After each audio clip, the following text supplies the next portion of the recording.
Lake Okanagan in British Columbia, Canada. Pure and natural, and the source of some of the world's premier aquarium fish nutrition in the form of mysis shrimp, which the Canadian Ministry of Environment introduced to the lake in 1966.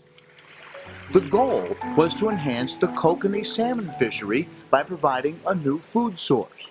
But the salmon didn't eat them, and now the mysis shrimp occur in unnaturally large numbers.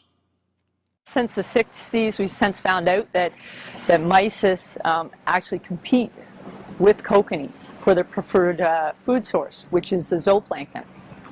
And we're currently using the mysis fishery as a tool for kokanee recovery.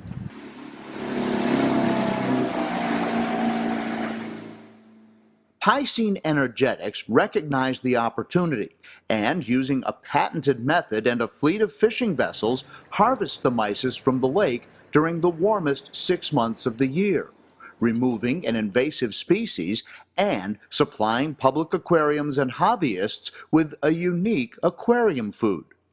You know, I like to say they're little, world-class Olympic swimmers who swim 25,000 times their body length every night to have a meal. They gorge themselves on this phytoplankton, and then they go back down to the bottom of the lake. It's really at sunset when the mysis shrimp start to come off the bottom of the lake. They're at 600 feet deep, and they start to come off the bottom of the lake as the sun is setting. So we typically want to have our nets in the water at around 8:30, 9 o'clock. At that point, we start to harvest the shrimp, and we can start to see them come up on our conveyor belt. Each fishing boat tows a catch boat about 100 feet behind. Between them is a long tube attached to a net. The net funnels the shrimp into the tube, which opens in the bow of the catch boat. As the shrimp emerge into the catch boat, a conveyor belt carries them, still alive, to plastic bins. The mysis are immediately processed into either flat packs or blister packs and flash frozen, gut-loaded with important zoo and phytoplankton still in their bellies. Our processing crew, they show up a couple hours after our fishing crew, virtually once the shrimp is being landed onto the catch vessels. Immediately, we shuttle the product back to our processing barge, which floats out in the middle of the lake, and we start to flash freeze the mysis shrimp. We bring the mysis shrimp down to minus 40 degrees Fahrenheit in less than 20 minutes.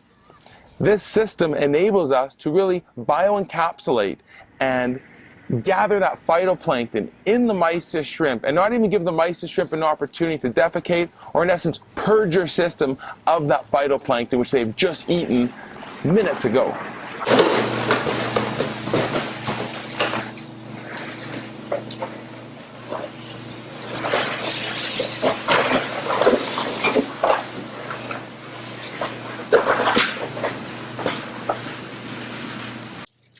Curators at public aquariums say it's one of the best sources of nutrition for a variety of species in both fresh and salt water.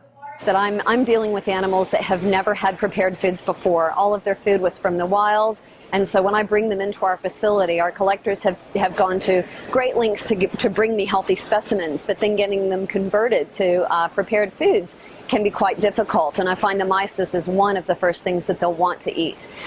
So with the mysis, even if it's an animal that wouldn't normally eat them, like a harlequin tuskfish, they usually eat lots of meaty foods. They'll slurp it up like popcorn. They absolutely adore it. Well, one of the attractive qualities of the PE mysis is that it tends to have a palatable taste, and also has an natural attractant to it because of the oils on the product, and that helps to elicit that feeding response in fish.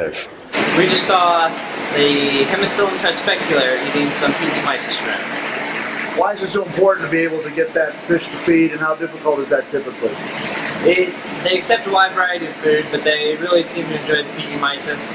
These three that we have here are the only three at a public facility in North America. Meanwhile, the kokanee salmon stocks on Lake Okanagan are slowly rebounding. Good news for anglers and Canada's First Nation peoples, whose heritage is built around the native salmon fishery.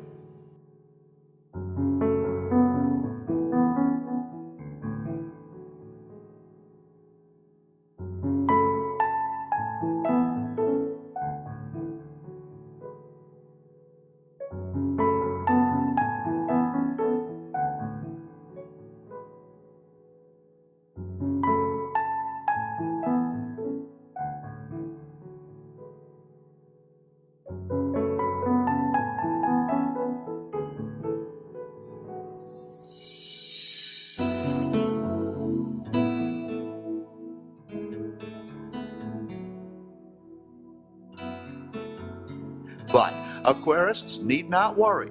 Mysis shrimp populations suggest a strong supply for decades to come.